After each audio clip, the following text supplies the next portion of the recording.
Hi friends, don't you just hate wrinkles? Which means you're losing a bunch of collagen. Ever tried collagen peptides? But for 30 to 60 bucks, I would have expected things to taste better. But what can you expect from an incomplete protein powder that started off as a water binder in the meat industry? How about 130 bucks for an anti-aging cream? To me, that's a waste of money. I've been doing a topical anti-aging gel for pennies a day since I was a kid. I'll tell you about that later. But my focus is to spend it on all natural foods like these to help my body not only grow collagen, but more importantly, to help prevent its loss. And if you don't have access to these kind of fruits, the right supplement can also work too. So the number one way to solve the collagen problem needs to help mitigate loss and improve growth. And if you think about it, if you never lose it, then you never need to grow it. But that's not the reality of life. The point is keeping your collagen is just as important as making it. Marketing and social media influencers have convinced thousands of people that the solution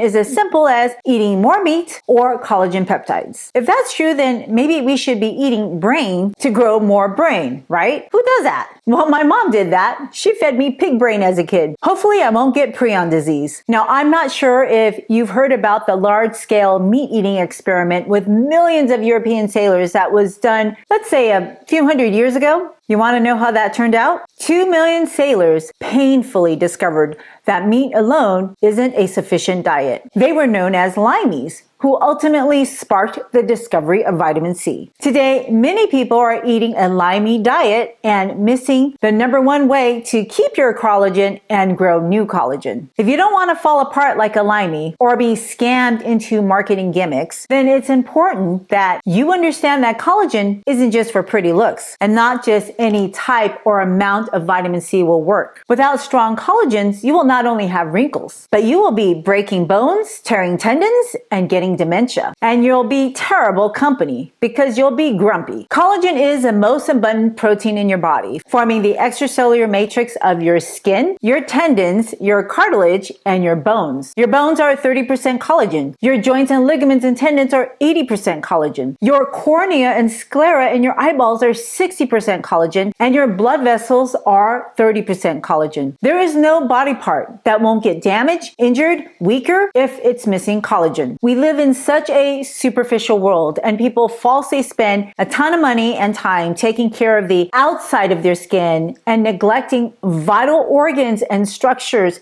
that fall apart when we don't give it the care that it needs. And this is because we don't understand the biochemistry. You literally couldn't consume enough collagen peptides to replace the 20 pounds of collagen that you need as glue for your entire body. Collagen holds your skin. There's about 2 to 4% of collagen that turns over in your skin every day. Collagen makes your tendons and ligaments so you can move. 1% turnover every day, depending on the type of activity you're doing or not doing. Collagen makes your bone, about 5 to 10% turnover every year. And collagen makes your cartilage that holds up your nose, your rib cage, your joints, and on the average, 2 to 3% of total collagen is degraded and replaced daily. This means that about 100 to 300 grams, roughly about 0.7 pounds of collagen turns over every day as an adult. And that isn't even counting those who are exercising. One scoop of powder just isn't going to do the job. Now keep in mind, this isn't medical advice. Everyone will require a different amount of nutrients because people are all different with different stressors in their bodies. Makeup, soaps, lotions, air pollution, UV light exposure, alcohol, and tobacco will all make you lose collagen faster, which actually starts as young as 20. Now, depending on your age and the amount of stress that you have in your life, you may be losing 4% of collagen in your skin every day. That can snowball into empty like a credit card debt. That's how you get to not only look old, but feel old. Now, before we talk about the form and amount of vitamin C people need, I want to help you save some money because you're probably spending several $100s a year on chemicals for your skin. Do they really even work? If you flip over your expensive anti-aging cream and read the ingredients, you'll notice that it probably has some vitamin C. Vitamin C, or ascorbic acid, is a powerful antioxidant and a major player in preservation of your collagen and collagen synthesis, both of which contributes to wrinkle reduction. Topical vitamin C works to a certain degree if you have a stable formulation or you DIY it yourself fresh. But your skin needs much more than just topical vitamin C. But it doesn't need collagen peptide supplements if you're eating an adequate amount of foods rich in basic building blocks for collagen. Now, I work with a lot of surgeons who successfully help people repair bone, connective tissue, muscle, and skin, whether it is a full spinal operation from the cervical neck to the lumbar spine or total joint replacements. People heal perfectly fine without eating collagen peptides, but we do give them oral vitamin C. That's not topical. Collagen peptides wasn't on the market until the 1970s. And if you think about it, longevity cultures have been living for thousands of years without collagen peptides. So how did they make collagen if the majority of people on Earth were mostly plant-based? Adam and Eve was 100%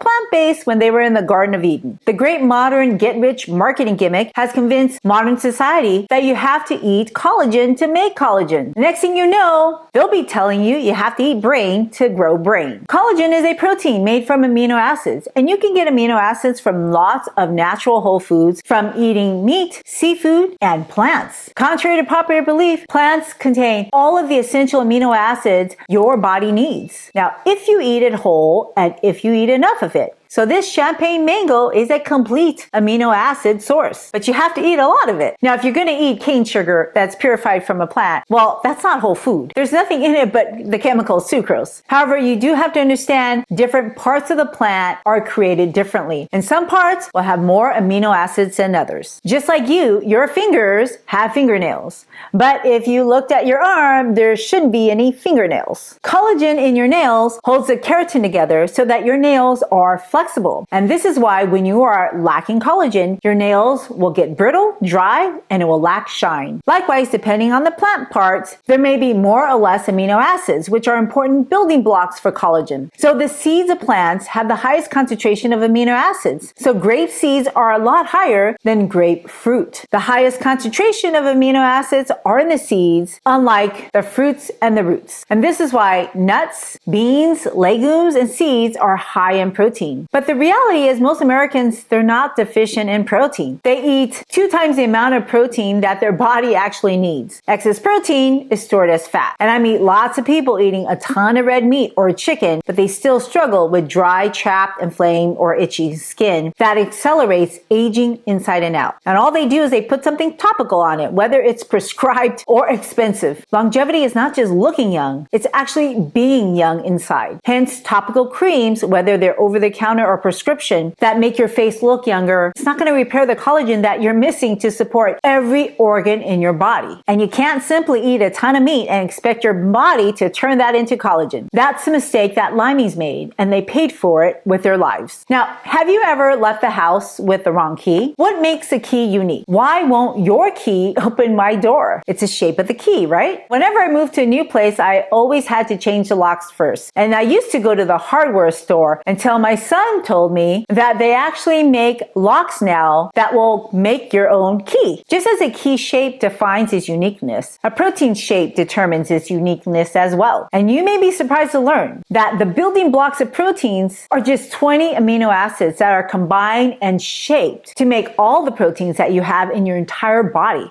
from the tiny enzymes to organs to your skin. And if you're good with math, and you know that there is only a finite way to combine 20 amino acids, unless you shape them. Your body needs 400,000 different proteins to operate. Do you really think you're going to get that by assembling amino acids like Legos? So I have here a piece of paper, and let's pretend that this is a protein. Now I'm going to keep folding it, turning it into other shapes. So now the paper looks totally different than its original rectangle. But what happens when I let go of this paper? Kind of separates, right? And why does it separate? Because there's nothing sticking it together. If I can put this double-sided tape, then I can actually keep this paper in its shape. The way a protein folds is governed by not only its amino acids, but it's also governed by hydrogen bonding, which makes it into alpha helixes or beta sheets. It has hydrophobic interactions, disulfide bonds, and ionic interactions to make it into a tertiary structure. So multiple polypeptide chains interacting together causes it to change its shape. And when you have a poorly shaped protein, a misfolded protein, you can get amyloid plaques that are associated with Alzheimer's or cystic fibrosis. And this is a dilemma with with collagen in your body. This paper actually represents a pro-collagen molecule, which needs to be assembled into a shaped protein to make collagen, and hence the importance of vitamin C. So I'm going to put this double-sided tape in between this paper to now hold it together to keep its shape, right? Likewise, in order to make amino acids stick, you have to make it sticky. Now, I was the intermediary to add tape to the paper. Likewise, enzymes in your body serve as intermediaries to make your protein molecule sticky so that it can fold. But you can't do that without vitamin C. Vitamin C allows the hydroxylation of proline and lysine residues in collagen molecules. Hydroxylation allows collagen to form a stronger shape called a triple helix. And this prevents your skin from ripping like tissue paper. But when you're missing collagen, it will rip like tissue paper. Have you ever wondered why they sell a variety of medical tapes? Why don't we just use packaging tape? One reason is because the force of some of the tapes are too strong. And when the tape comes off, sometimes chunks of skin or sheets of skin rip off like paper. And if your skin rips off like tissue paper, then you don't have enough collagen. And some people can't even use medical grade paper tape or any adhesive at all. And this is why we give vitamin C to help people heal wounds, whether it's from trauma or surgery. Vitamin C serves as a cofactor for propylyl hydroxylase and lysyl hydroxylase enzymes that facilitate the cross-linking of collagen fibers. This makes collagen stronger and more elastic to prevent your skin from ripping when you take off a Band-Aid. When you don't have an adequate amount of oral vitamin C, your skin will rip apart with very little force and struggle to glue itself back together. People with vitamin C deficiency not only have poor wound healing, but also fragile skin and fragile blood vessels that bruise and bleed easily. And many people don't realize this, but collagen is not only important for the integrity of your blood vessels, but it is also critical for the ability of your blood to clot. And this is one reason why people who smoke have more blood clots. Smokers also have a higher minimal requirement of vitamin C. And it's really not just for smokers. If you have any additional stress, whether you're smoking that air pollution or just inhaling it because you live in a pretty polluted area, you're going to need more vitamin C than the person who doesn't smoke and lives in the forest. Generic numbers recommended by the RDA are for perfect people living in perfect conditions. Most of the essential nutrients on the RDA list are not enough for people with stress. Whether it's mental stress or physical stress, the body just registers it as stress. And it really can't tell the difference. Guess what the first organ is that'll suffer when you're vitamin C deficient? Your brain. Our nation is getting a below average GPA for so many micronutrients, including vitamin C. And this is part of why we are struggling with not only mental health, but skin problems, despite eating a more than an adequate amount of calories and meat, chicken, and protein in general. Just like with every other nutrient, there are shades of vitamin C deficiency. The very first symptom that happens when you're vitamin C inadequate is fatigue. People wonder why I'm like an Energizer bunny even though I don't drink caffeine. Hi friends, I am so thrilled that you want to take charge of your health and take charge of your food. Now, I know nutrition can be complex, but it doesn't have to be. And I'm here to support you in this lifelong journey. So if you point your camera app to this QR code, it'll take you to a link for a free handout that I created just for you. And if you like it, if you want to see other handouts, please go to the link in my show notes and then you can leave me your feedback on what I could do to help you in your journey.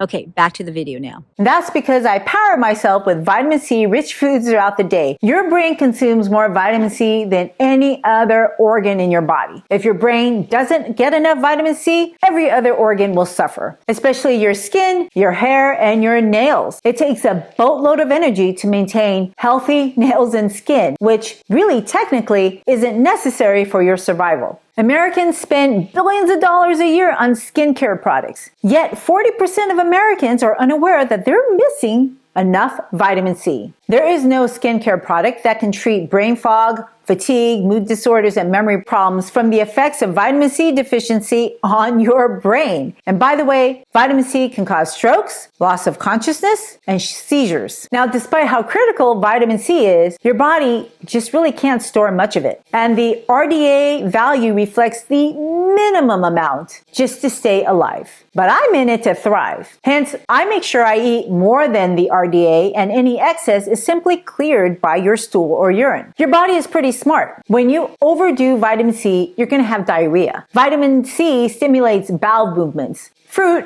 is full of vitamin C, and that's why people who eat lots of fruit are super poopers. I've been a super pooper my entire life because I grew up eating fresh fruit and vegetables from my parents' garden. They joyfully tended their garden with love. And they would tell me all about the nutritional benefits of eating grapes with seeds and this and that. And honestly, it went in one ear and out the other. I just ate it because it tasted good and it made my body feel good. The more stress you have, the more vitamin C you're going to need. And when you're low in vitamin C, the first organ that suffers is your brain. So if you don't eat it in food, you're going to have to take a supplement because when you don't get enough vitamin C, your skin, hair, and nails won't benefit. Hence, I start my day with vitamin C rich foods that are abundantly found in fruit. Now, have you ever felt overwhelmed? Sometimes it feels like the stress never ends. I was doing push-ups today and I had to push my way through the last set of push-ups. But unlike physical stress, which you have the power to stop, your skin actually undergoes a tremendous amount of invisible stress every day. Oxidative stress attacks your skin from UV radiation from the sunlight, pollutants in your air, water, and food, and the topical chemicals in your creams and lotions. They can all be stressing and destroying skin tissue. Reactive oxygen species will degrade collagen and accelerate aging. And you can also get this from inhaling smoke or inhaling indoor air pollutants like candles, cleaners, air fresheners, and cooking fumes. Vitamin C actually donates electrons to help neutralize these free radicals to prevent oxidative damage that will contribute to wrinkle formation. It also regenerates oxidized vitamin E, another crucial skin protective antioxidant. But unlike supplemental vitamin C, I won't take vitamin E supplements. Combining vitamin E is a dangerous combination without supervision. Under stressful conditions, you will lose collagen faster. And to mitigate that loss, your body has to increase production. It has to salvage what you have left, and it has to help you repair and maintain the collagen in the dermal extracellular matrix so that you can reduce the appearance of aging. Those are fine lines and wrinkles. And this is why drug addicts, whether that is tobacco or alcohol, look older than their stated age. Everyone is already struggling with toxins that we can't control. Therefore, it's crucial to minimize the toxins that we can control. Vitamin C also inhibits matrix metalloproteinases, which are enzymes that destroy your collagen. Sunlight or UV tanning salons, they upregulate metalloproteinases that break down collagen and elastin faster to get you more wrinkles. And this is why your scoop of collagen peptides just isn't enough to fight wrinkles. However, if you take an adequate amount of vitamin C, it actually can suppress these enzymes, preserving your skin integrity. Now, adequate vitamin C for anybody is going to be way above the RDA. And this is why I eat vitamin C rich foods throughout the day. And I also take vitamin C supplements depending on the amount of stress on my hands. Now, my hands, they undergo a lot of trauma from just hand washing. And in 2020, there's no hospital healthcare worker that didn't triple and quadruple their hand washing. And at the time, I was so busy, I didn't actually eat regularly because I simply wasn't going to take my mask off in the hospital to eat. So I realized I had to get my vitamins in a more efficient way, so I started supplementing. And I'm not giving you a direct answer on how much vitamin C you need because everybody needs a different amount depending on their daily activity and the stressors that their body undergoes. Now, I've been focusing on the skin, but vitamin C is more important than just for collagen production. Vitamin C is one of your best antioxidant protectors and free radical neutralizer to reduce oxidative stress. Now, Linus Pauling made vitamin C infamous for immune support because it enhances white blood cell function and supports antimicrobial activity.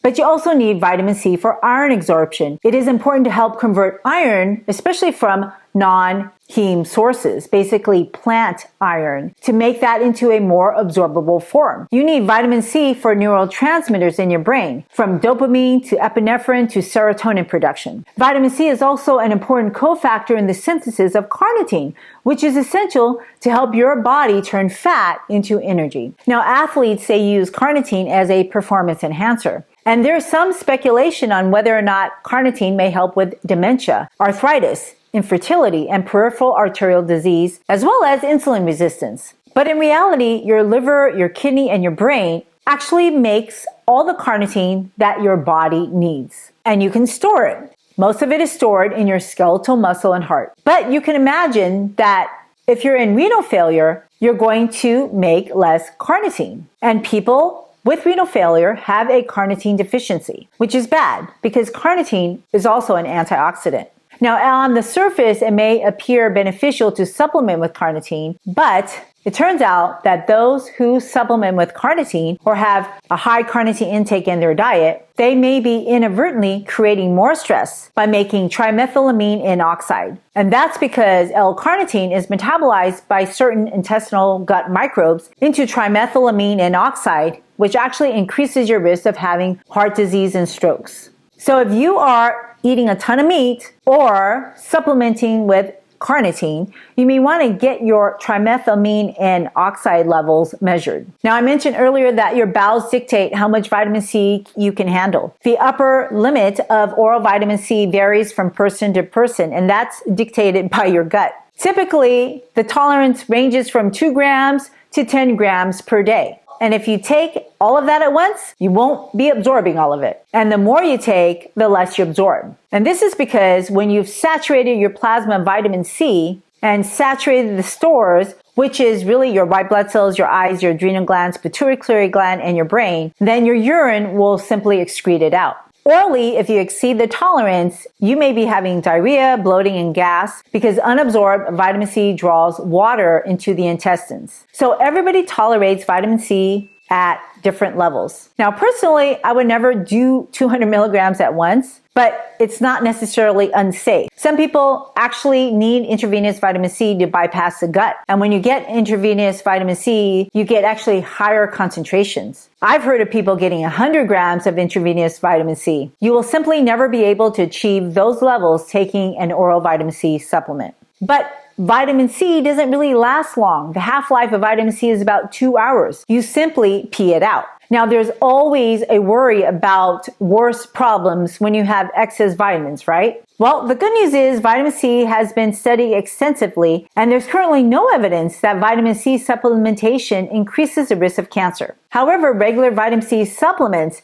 they have been shown to shorten the duration of common colds, but it doesn't actually reduce the risk of becoming ill. Vitamin C is also not a rescue cold supplement. Now, there's a plethora of different formulations of vitamin C that you can find over the counter. There's really no evidence that one is better than another. There's also a concern about excess vitamin C causing kidney stones because vitamin C increases urinary oxalate concentration. But some of that occurred because of laboratory error. And there's currently no evidence that vitamin C supplementation actually increases the risk of kidney stones. It's just theoretical. However, some people do make and absorb more oxalate in their foods than others. And the higher your blood oxalate levels, potentially, the higher your risk of kidney stones. So if you're concerned about kidney stones, then you should really avoid high doses of supplemental vitamin C. And it's not just fruit that has vitamin C. Vegetables like spinach and Swiss chard also have vitamin C, but those two vegetables are also pretty high in oxalates.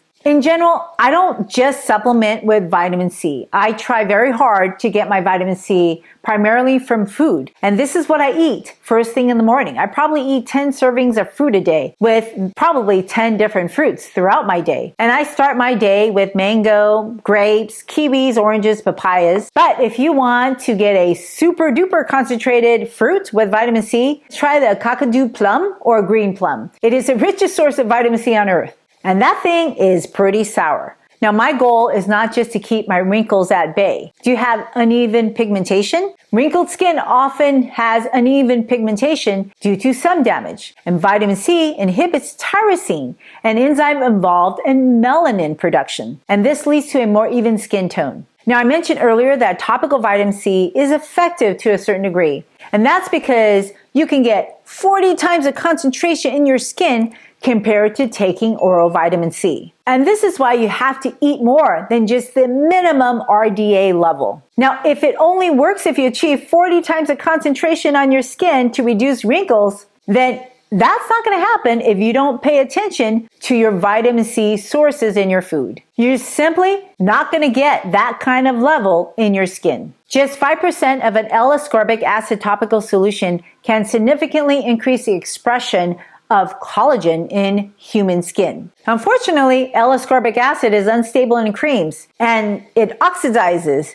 so it'll turn your cream brown. And that's why you don't have that in your anti-aging cream. However, other formulations of vitamin C actually hasn't proven to be effective. Hence, I personally don't waste my money on anti-aging creams, which can cost like $130 a bottle. Now, if I wanted to, I could DIY vitamin C powder, which to me is pretty cumbersome too. However, I do use topical vitamin C, which is in fresh aloe vera leaves. Aloe vera has been my all-natural skin collagen stimulating gel. Aloe vera have been used medicinally all across the globe, from ancient Greece to Egypt to South America to India, Japan, and China. Queen Cleopatra used aloe vera as a part of her beauty routine. Alexander the Great and Christopher Columbus, they also used aloe to treat wounds for their soldiers. If you cut an aloe vera leaf, you will notice that the flesh is a yellowish gel that contains 99% water, and the rest is made out of glucomanins, amino acids, lipids, sterols, and vitamins, including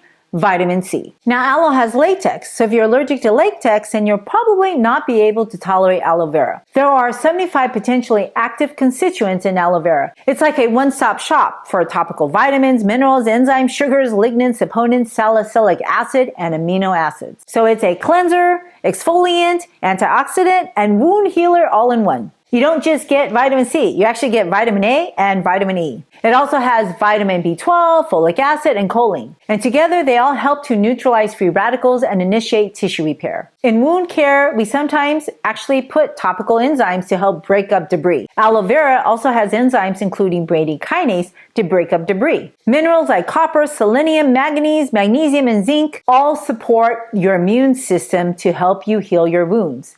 And aloe has all of those. All of these ingredients and more help to reduce inflammation and speed up wound healing locally. Now, I mentioned earlier that aloe vera has salicylic acid. Now, if you read some of your acne treatments, you will notice that it also has salicylic acid, which is supposed to reduce inflammation, regulate oil production, and unclog pores. But when you're putting your chemical topical treatments, they usually cause burning, stinging, peeling, irritation, and dry your skin up. Unlike aloe vera, which also serves as an anti-inflammatory moisturizer. Several unique ingredients in aloe, like glucomannan and gibberellin, interact with your fibroblasts to produce more collagen.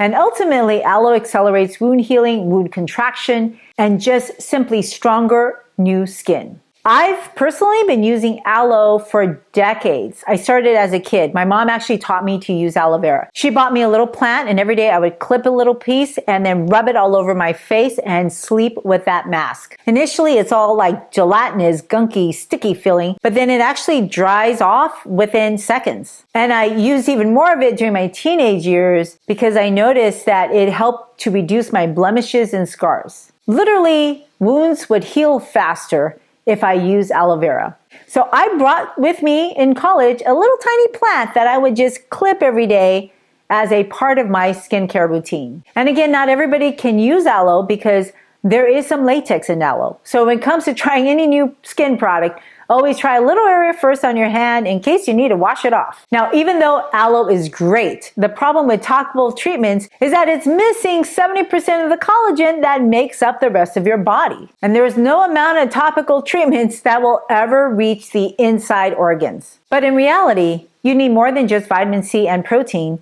to make your collagen strong. And if you want to learn more about that, watch the next video.